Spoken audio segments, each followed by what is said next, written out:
दुनिया की super power ताकत को आप झुका सकते हैं। इसराइल को अगर लोहे के चने किसी ने चबवाए, वो इसराइल जिसके पास टेक्नोलॉजी के जदीद हथियार थे, दुनिया के अंदर दूसरी सबसे बड़ी सुपर पावर ताकत अगर कोई थी तो इसराइल थी। इसराइल को अपनी ताकत पर गर्व था। इसराइल के मुल्क के ऊपर कोई एक बंदूक गोली नहीं चला सकता था, एक बम नहीं फेंक सकता था। क्यों? क्योंकि उसके पास आयरन डोम है। यानी अगर कोई उसके मुल्क में मिसाइल दागेगा तो उस आयरन डोम के अंदर ऐसी टेक्नोलॉजी, वो हवाओं में उसको ट्रैक करके वहीं पर नष्ट करती है।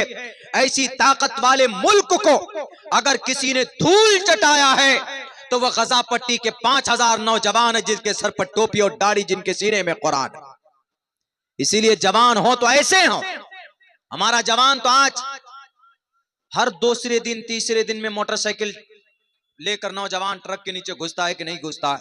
आज खबर आती है कि वहां पर ट्रक के नीचे घुस गया, कल खबर आती है कि वहां पर ट्रक के नीचे घुस गया।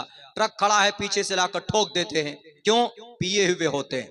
और जब शराब आदमी पीता है, अल्लाह के नबी ने क्यों मना किया शराब को? पता है? शराब को अल्लाह के नबी ने इसलिए मना किया है कि शराब आदमी के अंदर दाखिल होते ही जो कॉमन सेंस है, जो अकल है इंसान की, वो अकल को वो शराब नष्ट कर देती। आदमी सही से फिर बोल भी नहीं पाता है, सही से रास्ता चल भी नहीं पाता है। पहले तो ऐसा होता था ना कि साइकिल में शराब पीकर के आ रहा है हरवा चौक से, जो कि हाट से, वो शराब खाने से, जहां से शराब पीता, ताड़ी वगैरह पी के आता है, उसके बाद देखे वो धान के खेत में, गेहूं के खेत में साइकिल घुसा देता था हाईवे समझकर, वही सड़क समझ करके घुस जाता। साइकिल नीचे, वो ऊपर, वो ऊपर, वो नीचे, साइकिल ऊपर, ऐसा होता था। क्यों? क्योंकि शराब जब ज्यादा पीता है तो उसके अंदर इल्लत, उसके अंदर सबसे खराब चीज यही है कि वो इंसान की सोचने और समझने की सलाहियत खत्म कर देता है। इसीलिए वो कुछ अनाप शनाप बकता, कुछ भी। इसीलिए अल्लाह के नबी ने फरमाया कि शराब हराम है, नाजायज है। शराब भी हराम है। इन्नमल या अय्युहल्लज़ीना आमनू इन्नमल खम्रु वल मैसरु वल अंसाबु वल अज़लामु रिजसुम मिन अमलिश शैतान। या अय्युहल्लज़ीना आमनू, ए ईमान वालो, इन्नमल खमर, शराब, वल मैसिर, जुआ, वल अंसाब, बुत, वल अज़लाम, जुए के तीर, रिजसुम मिन अमलिश शैतान, ये सारी चीजें शैतान के काम में से है। इसलिए इन चीजों से दूर रहना चाहिए मुसलमानों को, और खुसूसन नौजवानों को, क्योंकि जवानी इंसान की जिंदगी में सबसे कीमती हिस्सा होता है। जवानी का इसीलिए अल्लाह के नबी फरमाते हैं कि कल क़यामत में जवानी के बारे में रब सवाल करेगा, वन शबाबिही फीमा अबला, जवानी कहां बिता कर क्या है? बताओ जरा, क्या जवाब देंगे उस वक्त में? जवाब तो देना पड़ेगा। और चीजें झूठी हो सकती है, चल जाएगा, लेकिन ये सवालात होंगे। नबी का फरमान है, लिख कर ले लो। इसीलिए तैयारी करो मेरे नौजवानों। दुनिया बहुत खतरनाक दहाने पर है, बहुत करीब है कि ये दुनिया फना हो जाए। दुनिया की ज्यादा उम्र नहीं बची है। अपनी जिंदगी, अपनी कीमती ईमानी दौलत की हिफाजत कीजिए। कोई बचाने के लिए नहीं आने वाला है। 1.5-2 साल से इसराइल, अमेरिका मिलकर गजा पट्टी पर हमला कर रहा, कोई बचाने के लिए नहीं आया है। आपको बचा सकता है तो सिर्फ अल्लाह की जात, और कोई ताकत नहीं है दुनिया में। मैं समाज के मां और बहनों से यह कहना चाहूंगा, बड़े बड़े गुनाहों में आप भी लथपथ हैं। समाज में कौन सी बुराई ऐसी नहीं इस कौम के अंदर में जो होती ना हो। नमाज मुसलमान छोड़ता है, चुगलखोरी चाय की दुकान पर बैठकर मुसलमान करता है, गीबत मुसलमान करता है, बंधन लोन, शायद हमारे इस सीमांचल, क्या ये कहूंगा कि बिहार, बंगाल और झारखंड में कोई घर ऐसा बाकी हो कि जिसके अंदर बंधन लोन का सूद ना पहुंचा। क्या आसान समझते हैं कि नहीं हम तो नहीं ले रहे थे, मजबूरन थे, हमने ले लिया। बेटियों की शादी सूद के ऊपर लोन लेकर करते हैं। इन्नमल खमरु, अल्लाह के नबी अलैहि, खुदा का कुरान कहता है साफ और वाज़ेह लफ्जों में, अहल्लल्लाहुल बैअ व हर्रमर रिबा, सूद हराम है, नाजायज है। जो सूद लेता है, देता है, उन पर भी लानत है। जो गवाह बनता है उस पर भी लानत है, जो लिखता है उस पर भी लानत है। आप कहेंगे कि मौलाना 10% में दे देता है, यानी 50,000 रुपए 60,000 देने होंगे, हमको दे देता है, बड़ी परेशानी से हम बच सकते हैं। 50,000 रुपए कोई बड़ी चीज नहीं है। हमारा नौजवान अगर डेली मजदूरी करेगा तो एक दिन में 500 रुपए कमा सकता है। कम से कम मजदूरी हमारे इस सीमांचल में भी अगर है तो 500 रुपए। अगर डेली 500 रुपए की मजदूरी करोगे तो महीने में 15,000 रुपए की एक बड़ी रकम जमा हो सकती। लेकिन जब करोगे तभी होगा। नबी ने फरमाया सूद लेना जायज नहीं है। अगर तुम्हारे घर में चौखट है और कुछ भी नहीं है खाने के लिए तो उस घर की चौखट को ले जाकर बेच दो, लेकिन तब भी सूद पर पैसे लेकर घर को गुजर बसर करना नाजायज और हराम है। अगर कोई मुसलमान सूद पर पैसा लाकर अपने घर के अंदर अपने बच्चे के मुंह में निवाला डालता तो वह निवाला हराम है। ला यदखुलुल जन्नत जसदुन गुज़िया बिल हराम। नबी फरमाते हैं कि जिस बच्चे पर हराम का एक कतरा गया खून का बना, कल क़यामत में वो जन्नत में वो जिस्म नहीं जा सकता। इसीलिए कुछ भी कीजिए, एक दो वक्त मत खाइए अगर भूखे, अगर आपके पास नहीं है, लेकिन कम से कम बंधन लोन या कोई भी लोन, सूदी कोई भी कारोबार। आज हैं बड़े बड़े तुर्रम खां 1-1 करोड़ रुपए लेकर बैंक से लाते हैं और 8 से 10% में ब्याज पे लगाते। खुदा के कुरान की आयत को पढ़ो और फिर आलीशान गाड़ियों में घूमते, कहते हैं मुझसे बड़ा कोई पैसा वाला नहीं। रब कहता है फ़इल्लम तफ़अलू फ़अज़नु बिहर्बिन मिनल्लाहि व रसूली। ऐ सूद खाने वालों, ब्याज पर पैसा देने वालों, मेरे रब कहता है, खुदा का कुरान कहता है, अगर अब्दुल्ला सालिम झूठ बोलता है तो मेरी जुबान कैंची से पकड़कर कतर दीजिए। खुदा का कुरान वाज़े लफ्जों में कहता है ये जितने भी ब्याज खोर सूद खोर हैं, ये जो गरीबों का खून चूसता है। हमारे स्कूल में एक मजदूर आता है काम करने के लिए, वो बोला मौलाना बेटी का रिश्ता तय हो गया, बहुत खुश हो। हमने कहा कि चलिए अल्लाह आसानी का मामला फरमाए। बोलता है कि मौलाना कंडीशन सिर्फ ये है, अपाची और खपाची गाड़ी मांग रहा है। हमने कहा कि अच्छा तो आपने इंतजाम किया? बोला कि कुछ पैसों का इंतजाम तो हो गया है हजरत, 50, 60, 70 हजार तक तो हो गया है गाड़ी का, बाकी जो घटा है। हमने कहा तो? बोला लोन पर, बंधन लोन पर पैसा लिए हैं और फिर उसको खपाची गाड़ी दे रहे हैं उस लड़के को। हमने कहा कि ये तो गलत बात है। बोला कि वो फिर रिश्ता करने के लिए तैयार नहीं है। तो हमने कहा कि आपने लोन ले लिया? बोला हमने तो ले लिया। हमने कहा चलिए ले लिया है तो जल्दी कोशिश कीजिएगा, अदा कीजिए, जायज तो नहीं है शरीय एतबार से। आप उनको 60,000 रुपए दे देते और उनको कहते कि बेटा तुम गाड़ी खपाची मत लो, ये 40, 60, 70 हजार रुपए ले लो, इससे तुम कोई कारोबार कर लो, कोई पान की गुमटी लगा के बैठ जाओ, डेली कम से कम 300 रुपए कमा लोगे, या कोई और कहीं पर चाय की ठेली लगाकर बैठ जाओ तो कम से कम दिन में अगर तुमने 100 कप चाय बेचे तो अगर उसी में तुमने 2-3 रुपए बचाए एक चाय के कप में तो बड़ी आसानी के साथ तुम पैसा कमा सकते हो। उन्होंने कहा कि मौलाना बस उसकी एक ही शर्त है कि पहले हमको गाड़ी में पहले खरीदिए तभी आपकी बेटी से रिश्ता करेंगे। हमने कहा चलो अच्छी बात है। 15-20 दिन के बाद आता है, फिर रोता हुआ के बोलता है कि मौलाना मेरी बेटी का रिश्ता टूट गया। हमने कहा कि गाड़ी ली आपने? बोला गाड़ी लेकर रख दी हमने और रिश्ता तोड़ दिया। हमने कहा फिर कहाँ रिश्ता कर रहा है वो? बोला कि उसको कहीं और पर गाड़ी प्लस कुछ पैसे मिल रहे हैं, यानी अपाची गाड़ी प्लस कुछ और पैसा उनको 10-20 हजार रुपए कैश दिया जा रहा है, जिसकी वजह से मेरा रिश्ता ठुकरा दिया। जवानों ऐसी जवानी पर लानत है, मर जाओ, ऐसी जिंदगी नहीं चाहिए रब्बे जुल जलाल को। इस अबीस उम्मत के अबू जहल का खात्मा करने वाला दोनों जवान था जिनकी उम्र 13 और 14 साल थी, और आज अपाची गाड़ी लेकर समाज के गरीब मजदूर लोगों को लोन और सूद और ब्याज जैसी मुहलिक गुनाहों के अंदर डाल देते हो। कौन जिम्मेदार होगा? आप जिम्मेदार होंगे, आपकी जवानी जिम्मेदार होगी। मेरे भाइयों नाजायज और हराम है, इसीलिए ब्याज और सूद लेने और देने वाले सबसे रब कहता है फ़इल्लम तफ़अलू, अगर तुमने सूदी कारोबार को बंद नहीं किया, अगर तुमने ये ब्याज और बंधन लोन का निजाम बंद नहीं किया, रब कहता है फ़अज़नु, आओ मैदान में, बिहर्बिन मिनल्लाहि व रसूलिही। अल्लाह कहता है बिहर्बिन मिनल्लाहि व रसूलिही, अल्लाह और उसके रसूल से जंग के लिए तैयार हो जाओ अगर तुमने सूद खाना बंद नहीं किया तो। अब बताइए कितनी बड़ी वईद। हम लोग बोलते हैं कि हमारे ऊपर जी मोदी योगी आ गया। उत्तर प्रदेश में गाय का गोश्त, भैंस का गोश्त, अभी तो यहाँ योगी जी की अम्मा काट काट के खाते। गाय योगी की अम्मा है ना, हाँ, तो उसको बहुत आसानी के साथ हमारे सीमांचल में खा लेते हैं लोग। उत्तर प्रदेश में परमिशन नहीं है। उत्तर प्रदेश में अगर किसी के घर में 250 ग्राम गाय का गौ मांस पाया गया, उसके डायरेक्ट टांग में गोली मारने की इजाजत है। टांग में गोली मारो।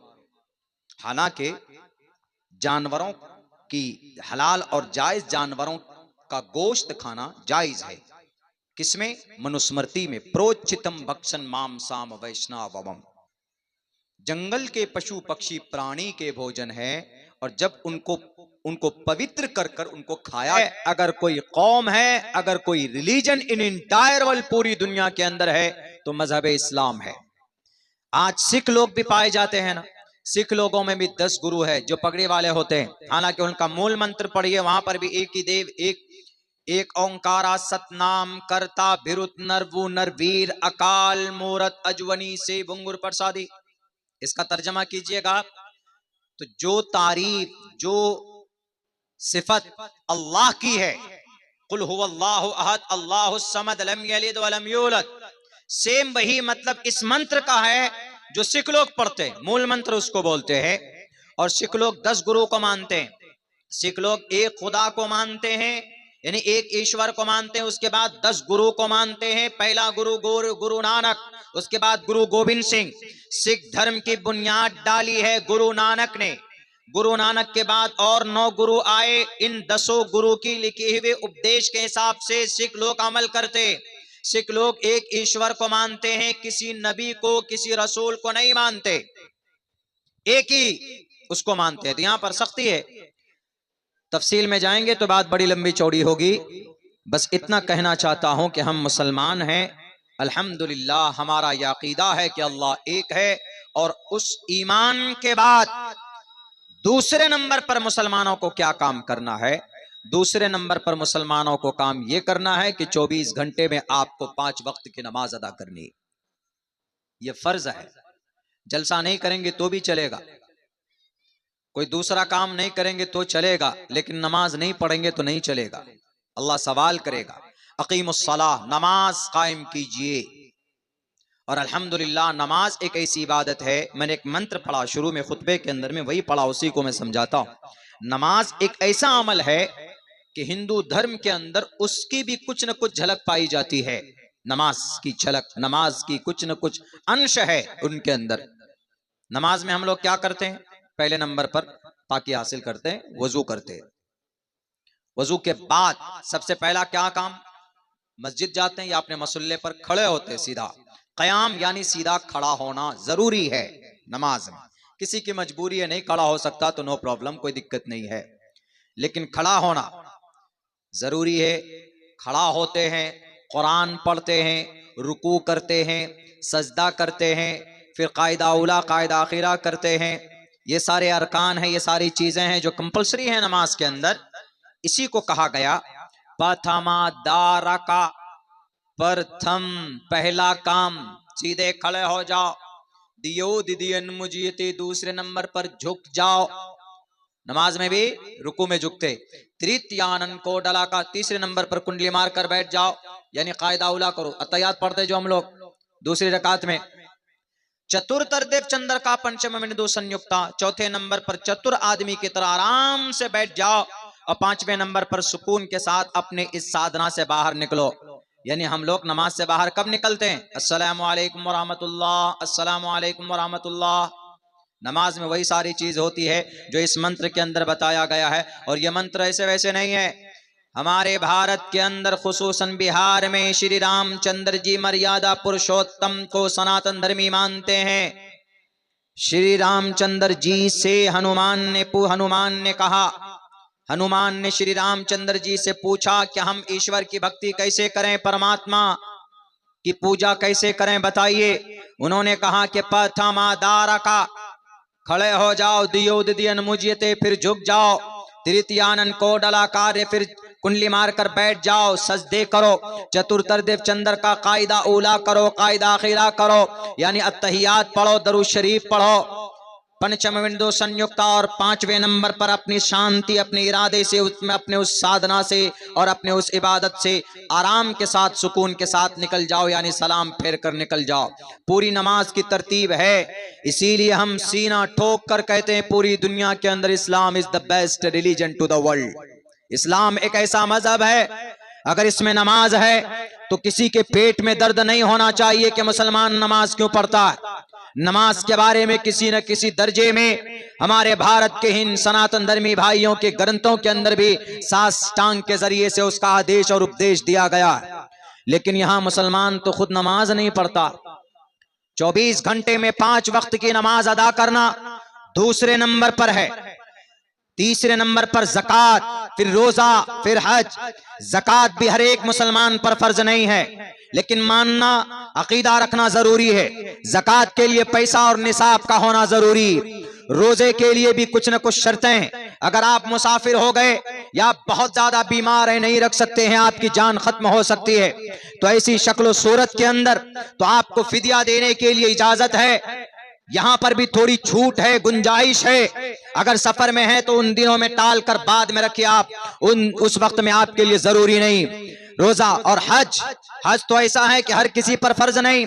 जिस पर पैसा है, जिसके पास दौलत है, वही हज करने जाएगा। हर कोई हज के लिए नहीं जा सकता। लेकिन नमाज एक ऐसा अमल है, मालदार हैं आप, गरीब हैं आप, बीमार हैं आप, जवान हैं आप, बूढ़े हैं आप कोई उद्योगपति हैं, आप कोई मुखिया, मेंबर, एमएलए हैं, आप कोई भी हैं, आप किसी भी एतबार से, मर्द है, औरत है, लड़की है, लड़का है, मालदार है, गरीब है, ताकत वाला है, कमजोर है, मकाम और समाज में कोई बड़ा मकाम और कोई ओहदा नहीं है, इन तमाम सूरतों में नमाज, you have to offer salah 5 times a day. It's a great responsibility for every Muslim on the earth. जमीन पर तमाम मुसलमानों के लिए 5 वक्त की नमाज अदा करना फर्ज और जरूरी। पढ़ता हमारा जवान नमाज, पुष्पा 2 देखने में लगा हुआ है, खेसारी लाल का गाना सुनने में लगा हुआ है।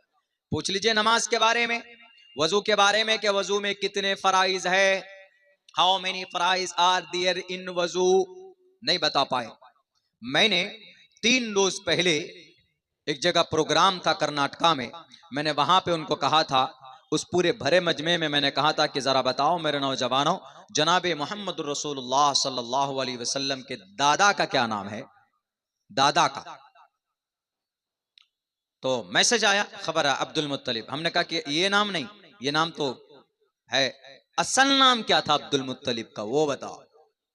दादा का रियल नाम अब्दुल मुत्तलिब नहीं है। तो कल मैसेज आता, कल खबर आती है वहां से कि मौलाना हम तो तहकीक के इधर उधर, हमें नहीं पता चला, आप ही बता दीजिए। यानी हमें मोहम्मद रसूलुल्लाह के दादा का रियल नाम मालूम नहीं है। पुष्पा 2 ने कितना पैसा कमाया है, फिल्म में कितना पैसा कमाया, ये सब नौजवानों को पता है। कोरेक्स की शीशी कहां मिलती है, हमारे नौजवानों को मालूम है। और नेट्रा बैठ के वो टेबलेट कहां मिलता है, सोलेशन कहां सूंघना है बैठ करके।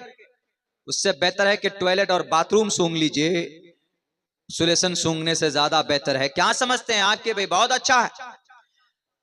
जितनी देर तक मुसलमान नशे में रहेगा, ईमानी रूहानियत, ईमान उसके दिल से निकल जाता है। मैं नहीं कह रहा हूं, जुबान मेरी है, बात अल्लाह के नबी अलैहिस्सलातु वस्सलाम की। ला यशरबुल खमर हीन यशरब वहुव मुमिनुन, रवाहुल बुखारी। कुरान करीम के बाद सबसे बड़ी किताब बुखारी शरीफ है, उसकी रिवायत है। नबी पाक अलैहिस्सलाम फरमाते हैं कि अगर कोई मोमिन नशीली पदार्थ का इस्तेमाल करता है, नशे में होता है, यानी शराब पीता, कोरेक्स पीता, नेट्रा भेट खाता है और किसी भी तरह से नशा करता है, जैसे ही नशा का घोंट अंदर जाएगा तो फौरन, चूंकि वह नापाक है और ईमान पाक है, तो इसलिए जहां नापाकी जाती है ईमान पाक नूर नहीं रह सकता, तो ईमान का नूर निकल जाता है बाहर। जब तक नशे की हालत में होगा उस वक्त तक ईमान का नूर उसके अंदर नहीं होगा। बाज मुफस्सिरीन ने, मुहद्दिसीन ने इस हदीस की यह वजाहत की, अगर नशे की हालत में किसी शराबी की मौत हो जाती है तो चूंकि ईमान तो अंदर था ही नहीं, मर गया, तो कुफ्र की हालत में मरेगा, कभी वो जन्नत में नहीं दाखिल होगा।